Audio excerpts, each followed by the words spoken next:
အိမ်ကနိုးရဲမှာနည်းနည်းလေးပါစေးကို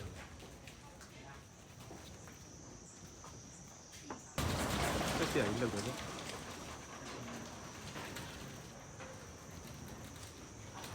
ဒီချင်ငလင်းလောက်တယ်ကျအေးကျခါတူးတာအေးရဟာရပြိုးကုန်ကြော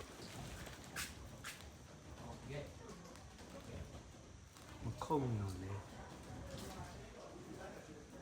မလန့်အောင်ငလင်းလောက်တာဂူရီမေရဲ့ကြ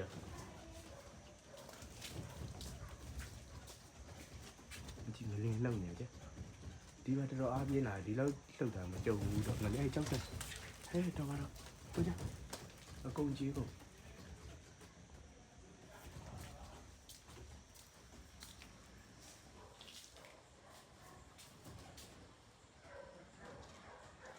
ပြူကြကုန်တော့